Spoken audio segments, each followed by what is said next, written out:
Bueno, nuevamente bienvenidos a Estudiando y Meditando en la Palabra. Vamos por supuesto a continuar donde nos quedamos. Y nuevamente el título de este estudio es ¿Quién es el más grande? Esta sería la segunda parte del estudio. Nos habíamos quedado en el versículo 7, lo leí bastante rápido, pero vamos a continuar desde allí. Versículo 7 del 11º capítulo de Mateo dice: Mientras se iban los discípulos de Juan, Jesús comenzó a hablarle a la multitud acerca de Juan. ¿Qué salieron a ver al desierto? ¿Una caña sacudida por el viento? Si no, ¿qué salieron a ver? ¿A un hombre vestido con ropa fina? Claro que no. Pues los que usan ropa de lujo están en los palacios de los reyes. Y entonces, ¿qué salieron a ver? ¿A un profeta? Sí. Les digo que es más que un profeta. Este es de quien está escrito: Yo estoy por venir a mi mensajero. Yo estoy por enviar a mi mensajero delante de ti, el cual preparará tu camino. El mensajero delante de ti para preparar el camino. Como les estaba diciendo, el más grande de todos los profetas para el momento, porque su ministerio era abrir la puerta para que Cristo fuera presentado a todas las naciones. Y claro, va a ser primero presentado a los israelíes, ellos lo van a rechazar, y de allí todo el mundo va a tener la oportunidad de conocer a Cristo. Pero aquí dice que Él va a ser enviado. Ya estaba profetizado con respecto a Juan el Bautista, que Él vendría a este mundo para poder precisamente presentar quién iba a ser el Mesías. Si me acompañan al libro de Malaquías, en el capítulo 3, y Malaquías es el último libro del Antiguo Testamento. Entonces estamos aquí en Malaquías, capítulo 3, versículo 1, dice: El Señor Todopoderoso responde: Yo estoy por enviar a mi mensajero para que prepare el camino delante de mí. Yo envío al mensajero para que prepare el camino para mí. Qué maravilloso, como la palabra de Dios nos demuestra, un Dios que es intemporal, Dios fuera del tiempo, preparando el camino para sí mismo. 400 años más tarde, después de Malaquías, Cristo habría de nacer. Pero bueno, vamos a continuar, por supuesto, con el versículo 11. Dice: Les aseguro que entre los mortales no se ha levantado nadie más grande que Juan el Bautista. Sin embargo, el más pequeño del reino de los cielos es más grande que él. Entre los mortales, y aquí nos está dividiendo los mortales, aquellos que no pertenecen al reino de Dios y aquellos que pertenecen al reino de Dios o al reino de los cielos. Entre los mortales, Juan el Bautista viene a representar al hombre más grande. Pero en comparación contigo y conmigo, una vez que hemos creído en Jesucristo para la salvación, Juan el Bautista es más pequeño. ¿Por qué? Porque en su humanidad, claro, el ministerio que desempeñaba era de gran importancia, pero nosotros, en nuestro nacer de nuevo, a través del Espíritu Santo, ahora ocupamos un lugar de jerarquía muy por encima de cualquier persona que puede ocupar cualquier puesto dentro de este mundo si no ha nacido de nuevo. Y les digo esto porque Juan el Bautista pertenece al antiguo pacto. Juan el Bautista no había nacido de nuevo, eso nos pertenece a nosotros, aquellos que pertenecemos a la iglesia. Él no, él había nacido y muerto antes de que este pacto fuera instaurado. El nuevo pacto al cual nosotros pertenecemos, que es la fe en Jesucristo, fue instaurado precisamente por Jesucristo en la última cena, cuando pasa la copa y dice: beban todos de ella, esta es mi sangre, la sangre del nuevo pacto, la alianza eterna que Dios hace con los seres humanos. Juan el Bautista no llegó a pertenecer a eso. Él fue el último de los profetas del Antiguo Testamento. Él pertenecía al antiguo pacto. Él ocupa un lugar diferente al que ocupamos nosotros dentro del contexto celestial, por así decirlo, porque él no pertenecía a la iglesia. Y él lo dice claramente: yo soy el amigo de la novia. ¿Quién es la novia? La novia eres tú, la novia soy yo, la novia es la iglesia. Pero él no pertenecía a la novia. Él dice: yo soy el amigo. Yo me gozo cuando escucho al novio hablar, porque yo soy el amigo del novio. Él sabía muy bien que él no pertenecía a ese pacto que se iba a establecer con Jesucristo, pero eso por supuesto lo vamos a poder ver de una mejor manera cuando lleguemos al libro de Revelación, como Juan es llevado por el Espíritu Santo en el capítulo 4 y 5 del libro de Revelación al cielo, y allí va a ver a los representantes del antiguo pacto, y también va a ver por supuesto a la iglesia reunida junto con ellos ante Dios, quien está sentado en el trono, y ante Jesucristo, quien es el Cordero inmolado que abre los sellos que van a revelar por supuesto todo lo que ocurre en ese maravilloso libro de Apocalipsis. Pero no vamos a desviar del tema, vamos a continuar. Versículo 12 dice: desde los días de Juan el Bautista hasta ahora, el reino de los cielos ha venido avanzando contra viento y marea, y los que se esfuerzan logran aferrarse a él. Este pasaje puede ser también un poco confuso para mí. Lo que yo logro entender con esto es que la llenura del Espíritu Santo no le había sido dado todavía al creyente. La fe que tenían era una fe diferente antes de que llegara el reino de Dios de esa manera, como el reino de Dios como lo pone Jesucristo, que es cuando viene el poder del Espíritu Santo sobre nosotros. Bueno, antes de eso ellos tenían la ley y tenían que ser obedientes a esa ley, y se aferraban al reino de Dios a través de ese valor de continuar permanentemente haciendo sus sacrificios, observando el día sabático, comportándose de acuerdo a los mandamientos. Todo esto hacía que estas personas se aferraran a ese reino, porque era una promesa lo que estaban haciendo, o mejor dicho, recibiendo. Dios les había dado la promesa y ellos, a través de su obediencia, se aferraban a esa promesa. Bueno, de la misma manera nosotros también nos aferramos a la promesa de la salvación, pero para nosotros es una seguridad. ¿En qué sentido? Bueno, lo que dice Juan en uno de los pasajes de mis favoritos es precisamente aquí en la primera carta de Juan. Eso es casi hacia el final del Nuevo Testamento. En el capítulo 5, en el versículo 13, dice lo siguiente: les escribo estas cosas a ustedes que creen en el nombre del Hijo de Dios, para que sepan que tienen vida eterna. Entonces ellos se aferraban con la esperanza de la salvación. Nosotros, al contrario, nosotros sabemos que al haber nacido de nuevo tenemos esa salvación. A mí me da mucha lástima cuando hablo con personas que tienen un gran temor a morirse, y el temor radica en que no saben a dónde van a ir. ¿Saben por qué no saben a dónde van a ir? Porque no conocen la palabra. Porque si conocieran la palabra deberían saber a dónde van a ir, ya sea para bien o para mal. El que conoce la palabra porque conoce a Jesucristo y ha aceptado a Cristo como Salvador, sabe a dónde va a ir, sabe que va a ir al cielo. No porque sea bueno, sino simplemente porque Dios así lo ha dicho. Escuchen estas palabras, está en el mismo capítulo, en el verso 9 en adelante. Dice: aceptamos el testimonio humano, pero el testimonio de Dios vale mucho más, precisamente porque es el testimonio de Dios, el que Él ha dado acerca de su Hijo. El que cree en el Hijo de Dios acepta este testimonio. El que no cree a Dios lo hace pasar por mentiroso, por no haber creído el testimonio que Dios ha dado acerca de su Hijo. Y el testimonio es este, que Dios nos ha dado vida eterna, y esa vida está en su Hijo. El que tiene al Hijo tiene la vida, y el que no tiene al Hijo de Dios no tiene vida. Dense cuenta, aquel que lee las Escrituras y reconoce que no tiene a Cristo, tiene que reconocer que no tiene vida. No tiene vida eterna, va a morir y va a ir al infierno, tristemente, pero es cierto. Pero aquel que reconoce a Jesucristo y entiende estas palabras, reconoce que Dios es fiel a su promesa. Yo les doy un ejemplo: si ustedes tienen que salir de viaje, llaman por teléfono, aseguran su pasaje a través del teléfono, la persona con la que están hablando le dan el número de su identificación o el número de su tarjeta de crédito, y una vez que han corroborado toda la información le dicen: usted puede montarse en el vuelo que sale del aeropuerto de Los Ángeles a las 7 de la noche con destino a Nueva York. Estése allí 2 horas de anticipación. Y yo le aseguro que usted se monta en su taxi y se va a sabiendas de que tiene que estar allí a las 5, esperando montarse en el avión para salir a las 7 de la noche. Y ese es el testimonio de un ser humano. Pero usted no tiene dudas, usted se va sabiendo de que eso es cierto.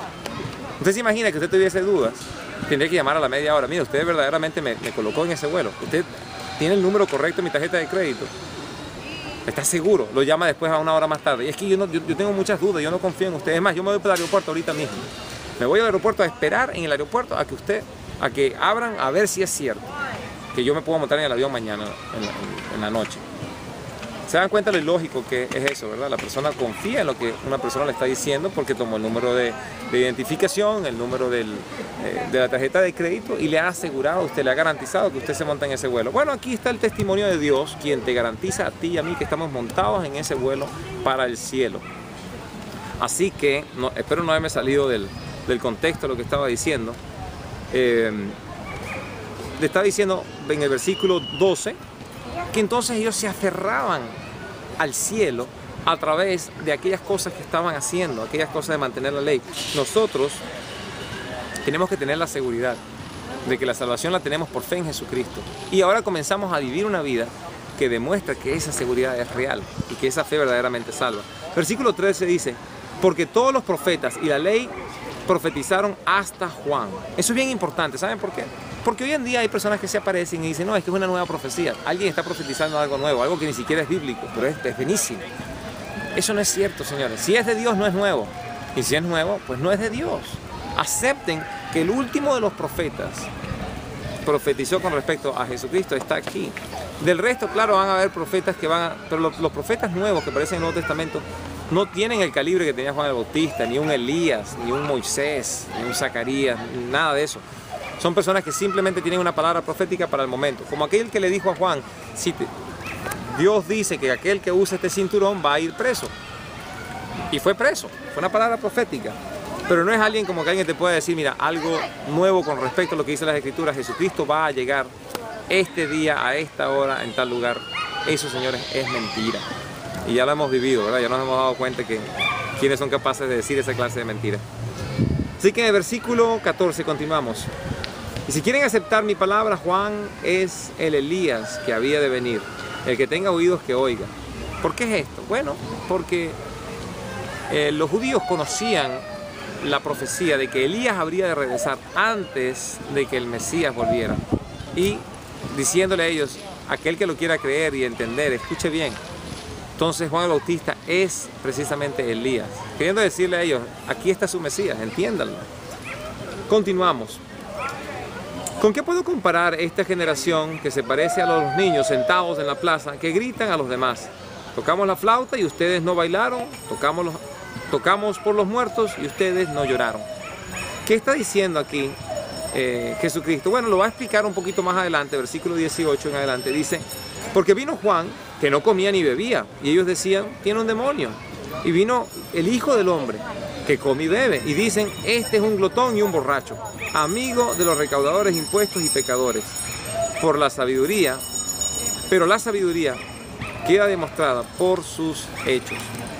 ¿De qué está hablando aquí Jesucristo? Bueno, el mensaje que les trajo Juan el Bautista fue rechazado por ustedes. El mensaje que traigo yo es rechazado por ustedes. Es como un dicho que se decía en esa época. Tocamos música alegre, pero ustedes no se contentan. Tocamos música funeraria y ustedes no lloran. ¿Qué quieren? No hay nada que le podamos dar que les complazca. Y ahora sí lo compara con Juan el Bautista y dice, Juan el Bautista no comía ni bebía, porque ya ustedes se habrán dado cuenta en el estudio anterior, en El Hombre Más Grande, donde les expliqué que Juan el Bautista comía lo que eran saltamontes o grillos acompañados con miel. Bueno, para el término práctico, él no comía y no bebía porque también era nazareno, así que él no iba a tomar vino. ¿Qué decía la gente cuando veían a este hombre que no tomaba vino, que no comía lo que ellos comían, que sí comía algo totalmente extraño para ellos, que serían saltamontes con miel? Decían, bueno, ese hombre es un endemoniado. Muy bien, para ellos es un endemoniado. No hay forma de que él los complaciera con su forma de comer. Pero ahora llega el Hijo del Hombre, o sea, Jesucristo, y él sí come. Y créanme, si ustedes leen la Biblia se dan cuenta que ese hombre come por todas partes. Tan pronto como resucita, sale comiendo. Se le aparece a sus discípulos y dice, no tiene nada de comer. Despierta a una niña que estaba muerta y le dice, oye, denle un poquito de comer a ella. Así que, y tan pronto como sana a la mamá de Pedro, o perdón, a la suegra de Pedro, la mujer apenas se levanta, va y le prepara una viandita a Jesucristo. Lo más seguro a sabiendas que a Jesucristo le gustaba comer. Pero él dice que él sí come y bebe. Con esto no estoy diciendo que haya sido un borracho, ¿okay? No lo tomen fuera de contexto. De que bebía vino sí lo hacía, pero no se emborrachaba, porque el beber no es el pecado está en la borrachera. Pero miren cómo la gente lo va a juzgar de una manera tan fuerte. Dicen, el Hijo del Hombre, perdón, que se me saltó la página. Dice, vino el Hijo del Hombre que come y bebe, y dicen, este es un glotón y un borracho, amigo de los recaudadores de impuestos y de los pecadores. Claro, era cierto, decían, él es un amigo de los pecadores. ¿Por qué? Porque él les explica al pueblo de Israel, el enfermo es el que necesita un médico, no aquel que es sano. Yo he venido aquí a buscar al pecador, no aquel que se cree justo. Hay muchas personas que no aceptan el testimonio de Jesucristo por una simple razón. Se consideran que no son pecadores y dicen, no, a mí no me hace falta ningún redentor, no me hace falta alguien que pague por mi pecado, no me hace falta salvación. ¿Por qué? Porque yo soy una buena persona. Y es triste porque la realidad es que no lo son. Si lo son según su propio criterio, pero no según el criterio de Dios, porque para Dios no hay nadie bueno, solamente Dios es bueno. Y nuestras mejores obras, como lo dice Isaías, no son más que trapos sucios. Así que la persona que escucha el Evangelio pero dice no, es porque muchas veces sienten que ellos son lo suficientemente buenos para agradar a Dios. Y lo más triste es que van a tener muchas oportunidades, por supuesto, pero si permanecen en su error, un día van a darse cuenta, cuando lleguen a la presencia de Dios, que ellos no pueden complacerlo y que ya no pueden hacer nada al respecto. Aquí continúa diciendo, pero la sabiduría queda demostrada por sus hechos.